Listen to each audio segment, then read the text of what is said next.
신명기 7장 1절에서 7절 말씀. 내 하나님 여호와께서 너를 인도하사 내가 가서 차지할 땅으로 들이시고 내 앞에서 여러 민족 헷 족속과 기르가스 족속과 아모리 족속과 가나안 족속과 브리스 족속과 히위 족속과 여부스 족속 곧 너보다 많고 힘이 센 7 족속을 쫓아내실 때에 내 하나님 여호와께서 그들을 내게 넘겨 내게 치게 하시리니 그때에 너는 그들을 진멸할 것이라. 그들과 어떤 언약도 하지 말 것이요 그들을 불쌍히 여기지도 말 것이며 또 그들과 혼인하지도 말지니 내 딸을 그들의 아들에게 주지 말 것이요 그들의 딸도 내 며느리로 삼지 말 것은 그가 내 아들을 유혹하여 그가 여호와를 떠나고 다른 신들을 섬기게 하므로 여호와께서 너희에게 진노하사 갑자기 너희를 멸하실 것임이니라. 오직 너희가 그들에게 행할 것은 이러하니 그들의 제단을 헐며 주상을 깨트리며 아세라 목상을 찍으며 조각한 우상들을 불사를 것이니라.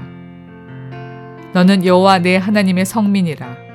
내 하나님 여호와께서 지상 만민 중에서 너를 자기 기업의 백성으로 택하셨나니 여호와께서 너희를 기뻐하시고 너희를 택하심은 너희가 다른 민족보다 수요가 많기 때문이 아니니라. 너희는 오히려 모든 민족 중에 가장 적으니라. 가장 코로나 이 상황이 위기다, 이런 보도들을 연일 접하고 있습니다. 저희가 자세한 내막은 몰라도 그런 것 같아요. 숫자만 보면 연일 700명 가까운 이런 숫자가 계속 나오고 있는 걸 보면 위기 중에 또 위기인 것 같아요. 코로나 상황이 위기인데 그냥 다른 면으로 이제 일부러 그렇게 한번 보는 겁니다. 보면 또 이게 기회이기도 하다. 이 상황에서 모종의 기회를 얻은 사람들도 없는 건 아닌 것 같아요. 택배업체라든가 또 무슨 배달 하는 이런 업체들, 홈쇼핑 이런 데는 또 주문이나 물량을 감당하기가 어려울 정도로 또 호황을 누리고 있다는 이야기를 제가 듣습니다. 위기인데 기회가 된 거지요. 그런데 여러분, 그 반대도 진실이에요. 기회가 왔어요. 객관적으로 누가 봐도 기회예요. 근데 이게 제대로 거기에 반응을 하지를 못하면 이게 위기가 돼버려요. 기회인데 위기가 돼요. 기회는 위기가 돼버릴 수도 있다. 기회를 잘 살리지를 못하면 그게 위기가 되죠. 또 더 큰 위기가 되지요. 언뜻 생각나는 예가 정치입니다. 우리 한국 정치. 언제나 그랬지만 여든 야든 이게 가다 보면 항상 잘할 수가 없잖아요. 반드시 상대방이 실수하게 돼 있습니다. 그러면 이제 기회가 온 거예요. 저쪽이 실수를 연발해요. 그러면 이쪽이 기회를 만난 거지요. 근데 보면 그 기회를 잘 살리지를 못해요. 소위 말하는 당리당략 이런 것 때문에 욕심이 앞서든지 민심을 잘 읽지를 못해요. 기회를 놓쳐버려요. 흔히 그런 말들을 하지 않습니까? 인생에 적어도 3번은 기회가 온다. 근데 기회가 오면 뭐 해요? 그걸 얼마나 제대로 잘 살리느냐. 이게 진짜 문제 아니겠어요?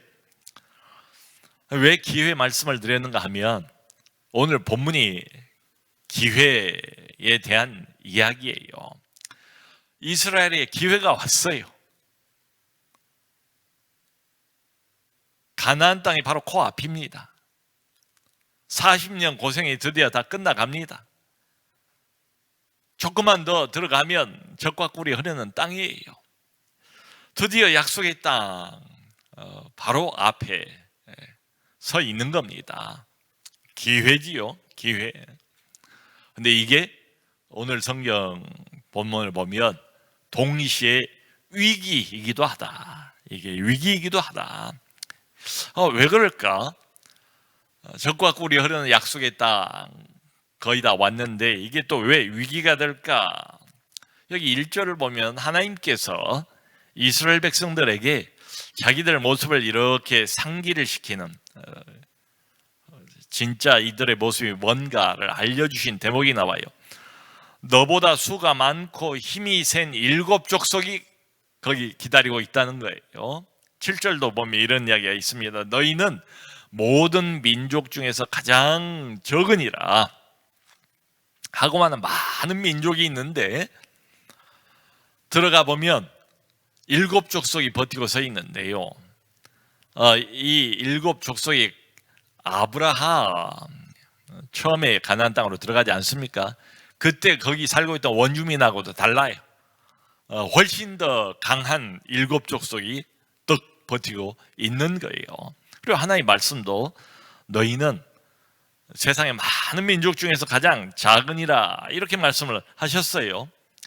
자, 그렇게 이 말씀들을 보면 위기가 왜 위기일까? 혹시 물리적으로 너무 약해요, 이 사람들이.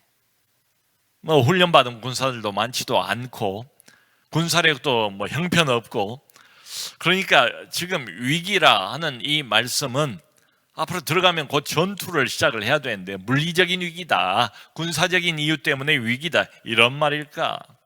그건 아니에요. 여러분, 지금 이 이스라엘 군대, 하나님의 군대, 누가 앞장을 서십니까? 누가 대장입니까? 누가 싸우십니까?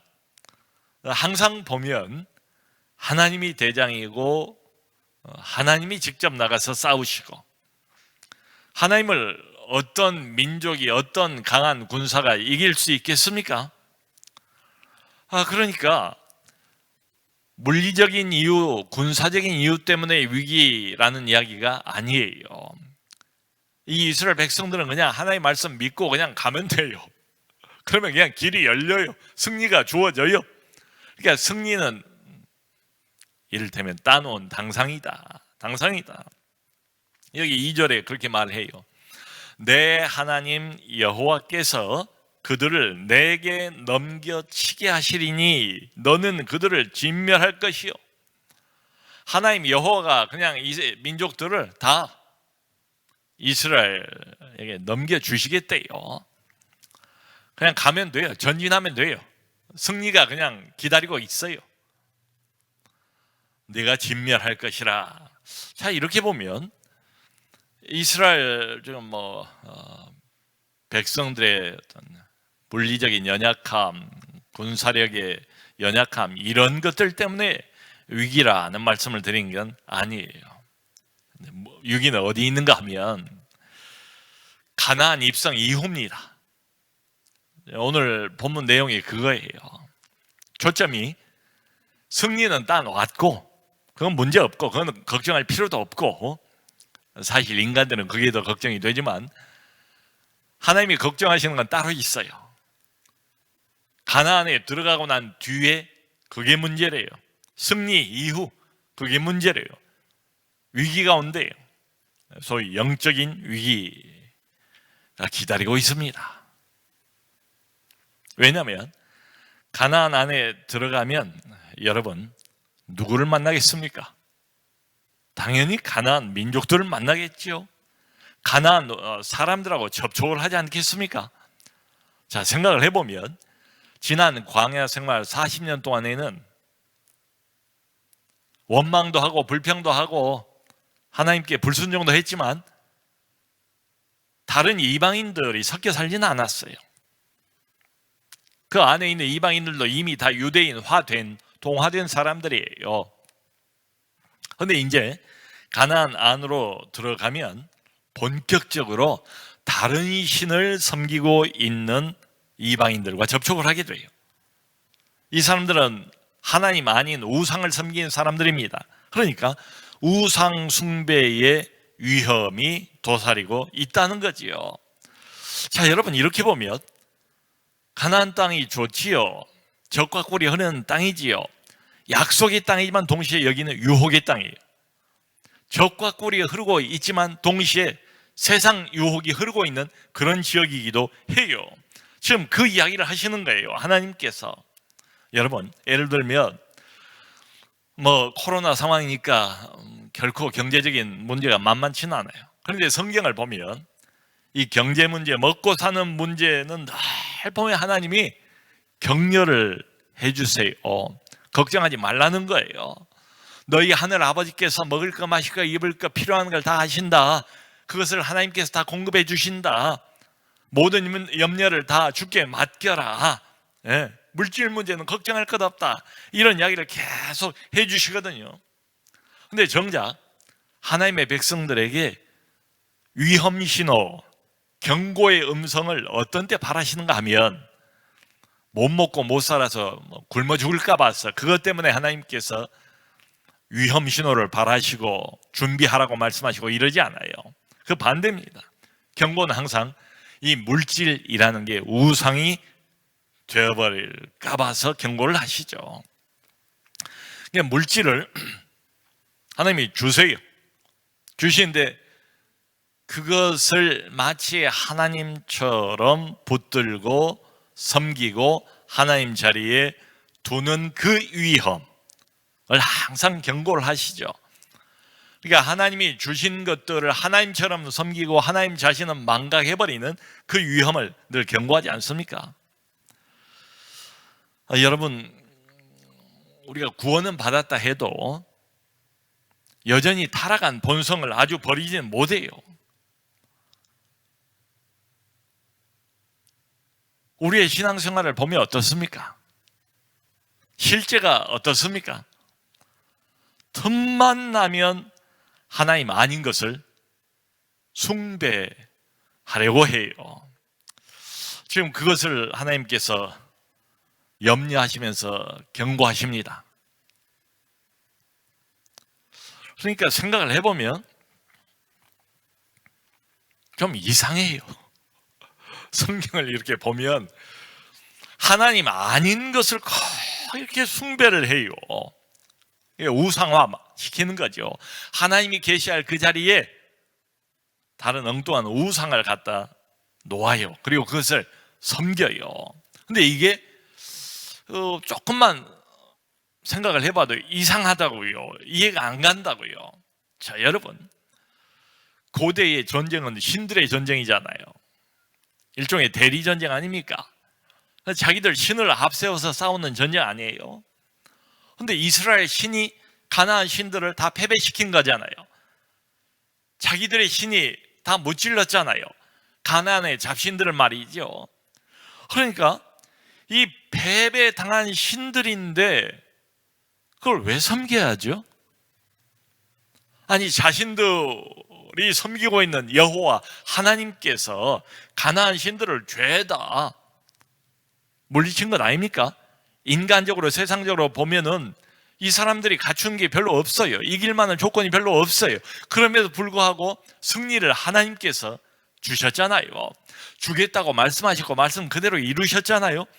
여기까지만 봐도 하나님에 대한 확신이 더 커지고 하나님에게 더 달라붙고 하나님에게 더 경배하고 우리 하나님 그야말로 최고구나, 이걸 다시 한번 확신을 하고 이 하나님을 널리 선전하고 이래야 맞을 것 같은데 이상하지 않습니까? 패배한 족속의 신들을 자기들이 섬긴다고요. 하나님처럼 섬길 이유가 없잖아요. 지금 이상하잖아요. 상식에 안 맞잖아요. 논리에도 안 맞잖아요. 그런데 보면 이것 때문에 결국은 이스라엘 백성들이 멸망까지 가지 않습니까? 자, 왜 섬길까? 이유가 있다. 지금 그 이유를 오늘 본문에서 하나님이 지적을 하시는 겁니다. 그래서 우리가 주목해야 될 게 뭔가 하면, 자, 상식적으로 이게 안 맞는 섬김이에요. 그러니까 이게 논리적으로도 이게 패배한 나라의 신을 왜 섬기냐고요. 안 맞잖아요. 그런데 상식을 깨고 이런 아주 쉬운 상식이에요. 이런 논리를 다 깨뜨려 버리는 어떤 힘이 있대요. 어떤 영향력이 있대요. 그걸 조심하라는 거예요. 그게 위험한 지금 경고를 바라는 겁니다. 그게 뭔가 하면 가나안 사람들이에요. 가나안에 살고 있는 사람들. 이 사람들이 문제예요. 세상 사람들이에요. 불신자들이에요. 이방인들이에요. 딴 신을 하나님 대신 섬기는 사람들이 항상 그쪽의 영향을 받게 돼 있대요. 그러니까 이렇게 보면 우상 숭배하고 하나님 백성들 사이에 뭔가 연결고리가 있어요. 연결고리가. 그 연결고리가 뭔가 하면 바로 가나안 사람들이에요.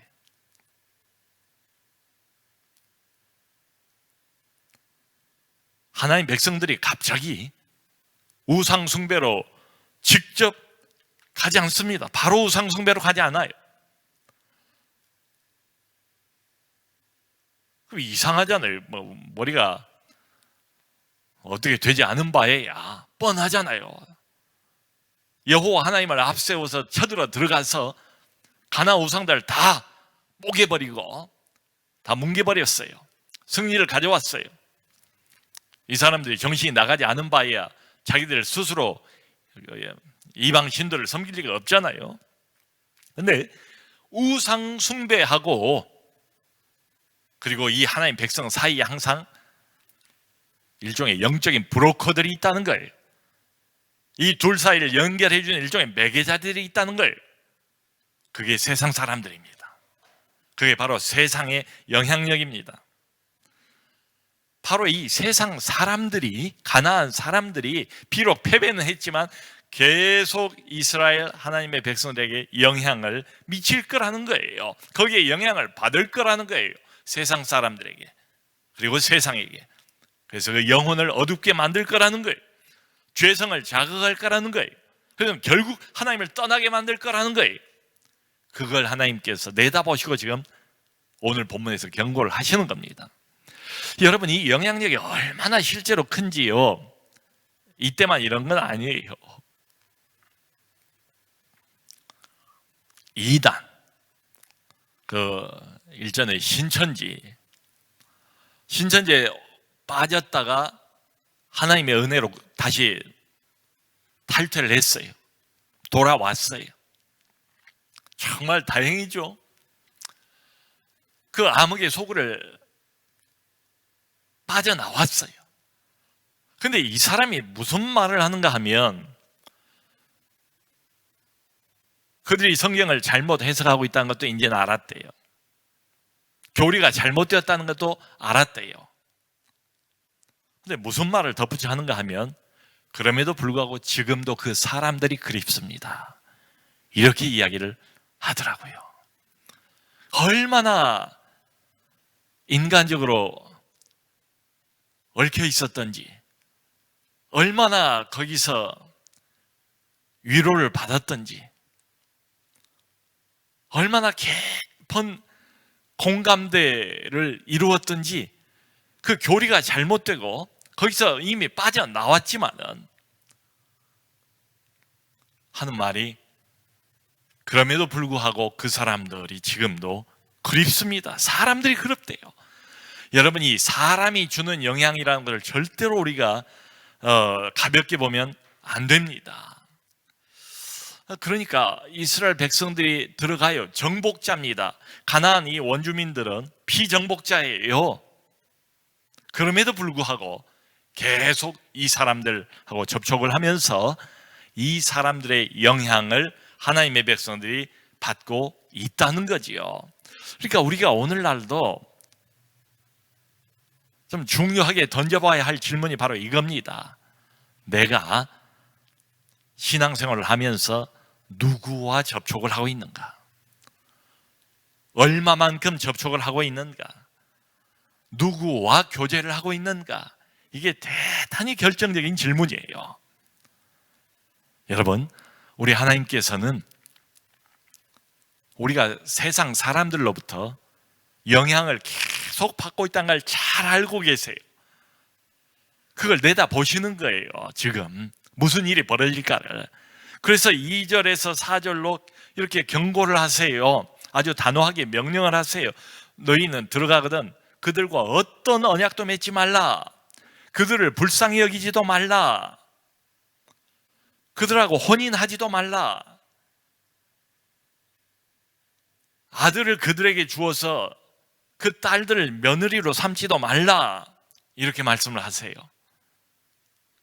왜 그러냐면 결국은 너희들을 유혹하여서 하나님을 떠나 다른 신들을 섬기게 할 것이다.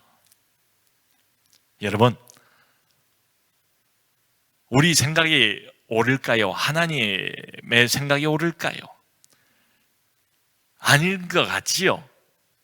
그런데 결국은 어떻게 되는가 하면 그들이 너희들을 유혹해서 하나님을 떠나게 만들고 결론은 다른 신들을 섬기게 할 것이다. 이스라엘 역사 전체가 이것을 증명하고 있지 않습니까? 여실히 하나님이 맞았다는 것을 보여주고 있지 않습니까? 그러니까 말하자면 눈에 안 보이는 하나님보다는 눈에 보이는 세상 사람들에게 더 영향을 받게 될 거라는 말이죠. 비록 그들이 패배한 민족이고 피정복민이긴 하지만 이런 일들이 일어납니다. 여러분, 요즘에 우리가 매일 성경 역대하를 보지 않습니까? 역대하 거기 25장을 보면 유다 왕 중에 아마샤 왕이 나와요. 아마샤 왕.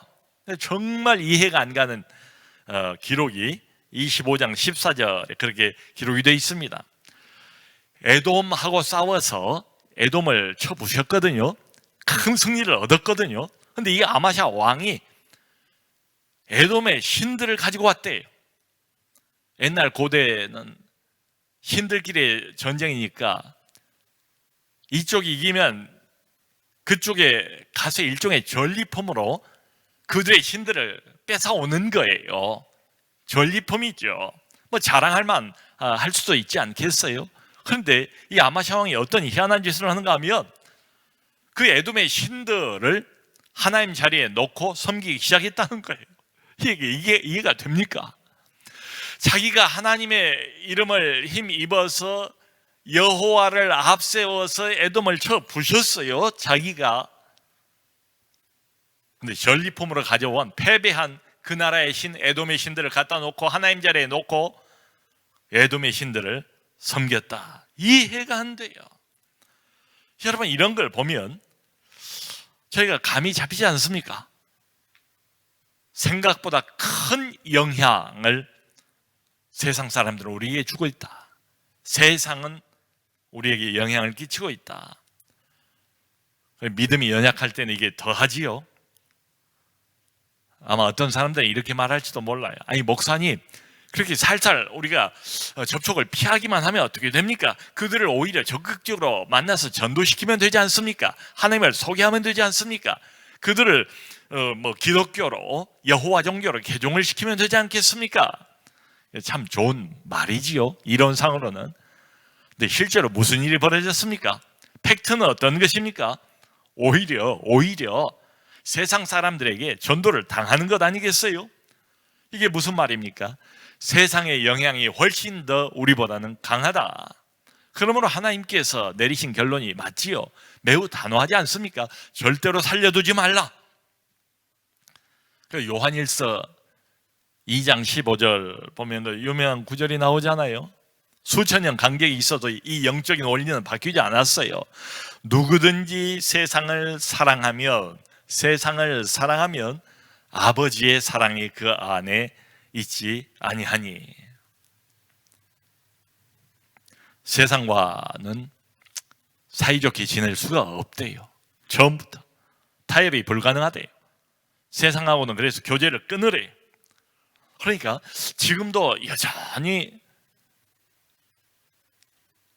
들어맞는 영적 공식이 이겁니다. 세상의 영향은 그대로 놔두면 결국 내가 당한다. 이게 공식이에요.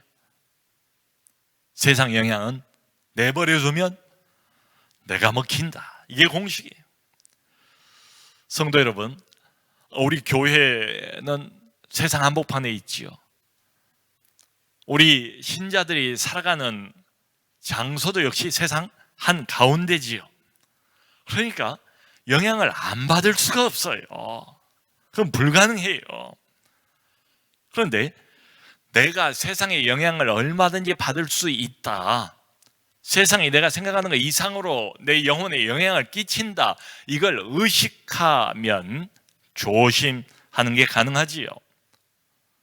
근데 이걸 의식하지 않으면 방심해버려요. 무방비 상태가 돼버려요. 여러분, 예를 들어서 요즘 대한민국 대부분의 사람들이 스마트폰을 다 가지고 있지 않습니까? 눈 뜨면 먼저 손에 잡는 게 스마트폰이에요. 하루 종일 일을 하고 난 다음에 저녁에 침대까지 가지고 들어가 눈 감기 전까지 쳐다보는 게 스마트폰 아닙니까? 많은 사람들이 그래요. 하루 일과를 맨 처음 시작할 때도 스마트폰, 하루 일과를 마감할 때도 스마트폰이에요. 말하자면 세상을 손에 달고 사는 셈 아니겠습니까? 세상에 온갖 정보들이 다 스마트폰 안에 들어와 있잖아요. 에이, 목사님, 뭐 누구나 다 지금 그렇게 살고 있지 않습니까? 그러면 요즘 같은 세상에 우리는 산 저 속으로 들어가서 뭐 자연인이 되라 이런 말씀입니까? 전혀 그런 말씀이 아니에요. 대신에 세상의 흐름을 우리가 어떻게 해볼 수는 없겠지요. 그런데 내가 세상의 영향을 시시각각으로 받고 있다는 것을 의식하자는 겁니다. 어떻게 해요? 아까 그랬잖아요. 하나님의 백성들이 갑자기 우상숭배로 돌진하는 경우는 없어요. 항상 중간 매개자가 있어요. 영적인 브로커들이 있어요. 그게 세상이에요. 그게 세상 사람들이에요. 불신자들이에요. 그러니까 중간 매개자인 이 세상 사람들, 뭐 스마트폰, 그리고 내가 세상에서 관계를 맺고 어울리고 있는 친교 단체, 세상의 무슨 단체, 그 영향력을 주의할 필요가 있다. 그러니까 종종 이 질문을 던져볼 필요가 있어요. 잘 가늠이 안 되시면 이 세상 사람을 내가 만나면서 하나님과 가까워지는가 멀어지는가? 이 세상 단체, 뭐 나름대로는 이유가 있어서 그 단체에 들어갔고 어울리고 그러는 거겠지요. 근데 이 세상 단체 안에 내가 들어가서 활동을 같이 하면서 우리 하나님과 내가 가까워지고 있는가 멀어지고 있는가, 이걸 보면 알 수가 있어요. 여러분, 세상이 언제든지 그렇습니다. 뿔 달고 우리 앞에 나타나지 않아요. 그것보다는 반대예요. 대단히 매력 있고 그럴듯한 모습으로 우리에게 접근을 해요. 그리고 갑자기 우리를 덮치지 않습니다.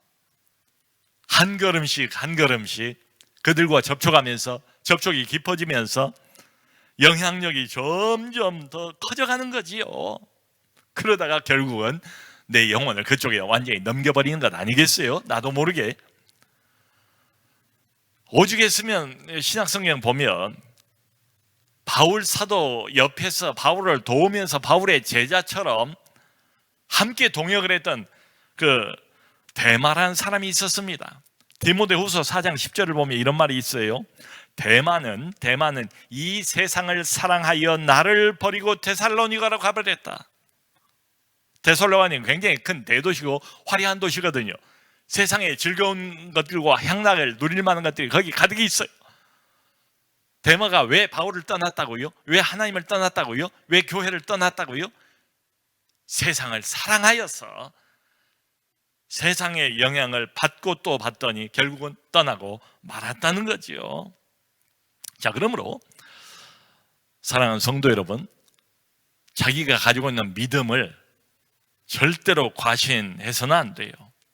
많은 신자들이 오늘도 알게 모르게 여기에서 바로 넘어져 버립니다. 그러니까 만일에 여러분들께서 왠지 모르게 이유는 잘 모르겠는데 내 신앙이 예전 같지가 않다 하면 이 질문을 한번 던져보세요. 요즘 나는 누구와 접촉하고 있는가? 세상과 접촉하고 있는가? 하나님과 접촉하고 있는가? 누구와 얼만큼 깊은 강도로 얼마나 잦은 빈도수로 접촉하고 있는가? 이걸 반드시 물어볼 필요가 있다. 반드시 거기에 원인이 있을 겁니다. 이 모든 것을 이스라엘 백성들은 몰라요. 그런 일들이 일어날 것이라는 것을 짐작도 못해요. 가볍게 생각을 할 수 있겠지요. 또 자기들이 계속 파죽지세로 승리를 거머쥐니까 그 승리에 취해서 방심해버리지 않겠습니까? 그래서 우리 하나님께서 미리 내다보시고 반복해서 말씀하세요. 경고를 하시는 겁니다. 그 5절 6절은 이렇게 말씀하세요. 단도직입적으로 오직 너희가 행할 것은 이렇게 하래요. 제단은 헐고 주상은 깨뜨리고 아세라 목상은 찢고 조각한 우상은 불살라라 이 말이에요. 조금도 여지를 두지 말라. 남겨두지 말라. 그 흔적도 그 씨앗도 결코 너희 안에 두지 말라. 왜 이렇게 해야 되는가? 왜 이렇게 해야 되는가? 이 뒤에 보면 이런 말씀하세요. 너희는 하나님의 성민이다. 만민 중에서 하나님이 택하신 자들이다. 성민이란 말의 뜻은 거룩한 자들입니다. 하나님이 온 세상에서 이 민족만은 따로 구별해서 따로 불러냈대요. 구별된 자들이래요. 여기 7절에는 그랬어요. 하나님의 기뻐하심을 입은 자들, 하나님의 택함을 입은 사람들이래요. 자, 여러분, 이 이스라엘 백성들이 뭐 수도 작고 그야말로 40년 동안 그냥 마치 거렁뱅이처럼 광야를 빙빙 돌기만 했던 그런 사람들 아닙니까? 근데 이렇게 하나님께서 특별 대우를 하시고 하나님의 사랑을 입고 하나님이 기뻐하실 만한 무슨 이유가 있습니까? 뭔 조건이 있습니까? 아무것도 없어요. 그냥 은혜를 받은 거래요. 그냥 하나님의 선택을 받은 거래요. 그냥 하나님이 그들을 선택하셔서 사랑을 주신 거래요. 이게 감사할 뿐이지요. 저는 지난 주일날 임직을 받으신 우리 68명의 장로, 권사, 안수 집사님들에게 꼭 이 말씀을 기억해 주시기를 부탁을 드리고 싶어요. 하나님이 우리에게 이런 은총을 베푸시고 요구하신 건 딱 하나밖에 없습니다. 너희들은 자격도 안 되고 조건도 안 되는 그런 민족이지만 내가 너희들만 특별 대우하고 특별한 사랑과 관심과 애정을 가지고 너희들을 여기까지 이끌어오지 않았는가? 그러면 요구는 한 가지. 너희도 하나님만 사랑하라. 하나님만 섬기라. 그거거든요. 이방 신에게 눈길 돌리지 마라. 마음의 여유가 생긴다 할지라도 그들에게 추파를 던지지 마라. 단호하게 그것을 끊어라. 세상 사람들과 접촉을 조심해라. 자, 그러므로 우리 새로 임직을 받은 귀한 우리 68명의 중직자들 참 얼마나 많은 기도를 하시고 또 하나님을 잘 섬기고 교회를 섬겨볼 이런 결심들도 하셨겠습니까? 다 감사하지요. 좋아요. 근데 이 말씀을 꼭 드리고 싶어요. 우리 다른 모든 분들에게도 마찬가지입니다. 뭔가 하려고 들지 마세요. 처음부터. 뭔가 내가 뛰어나가서 당장에 하나님을 위해서 해보겠다. 이것도 하고 저것도 하고 그런 계획들은 좀 내려놓으시고 이것부터 우리가 해야 될 것 같아요. 지금 있는 그 자리에서 하나님과의 접촉을 늘리십시오. 하나님과의 접촉을 늘리시고 세상과의 접촉을 줄이세요. 이게 구체적으로 해야 될 일이에요. 이게 구체적으로 하나님의 사랑을 우리가 진짜로 표현하는 구체적인 방식이에요. 여기서부터 출발을 해야 돼요. 지금 오늘 본문이 주신 말씀 바로 이겁니다. 우리는 어쩔 수 없이 세상 한복판에 살아가고 있습니다. 그런데 교회가 세상에게 늘 먹히잖아요. 세상에게 밟히잖아요. 얼마나 제대로 교회다운 모습을 보이지 못했으면 세상에게 조롱거리가 되겠습니까? 세상에 발에 짓밟혀도 할 말이 없는 게 지금 우리 교회의 모습 아니겠습니까? 근본 이유도 주님이 말씀하시고 어떻게 해야 될까도 분명히 가르쳐 주셨어요. 여러분, 우리가 먼저 신경 쓰고 먼저 챙겨야 될 것은 이겁니다. 나는 세상으로부터 영향을 받고 있고 세상 사람들로부터 영향을 안 받을 수가 없는 자다. 어디 뭐 산속으로 도망가야 된다 이런 말이 전혀 아니에요. 그러나 할 수 있는 대로 좀 깨어서 세상과의 접촉은 줄이고 하나님과의 접촉은 늘리고, 여러분 바로 이것이 구체적으로 하나님을 사랑하는 첫걸음입니다. 거기서부터 출발합시다. 그래서 우리 하나님을 정말로 내가 섬기고 사랑하고 있다는 것을 직접 실천으로 보여주는 우리 모두가 될 수 있기를 주님의 이름으로 축원합니다.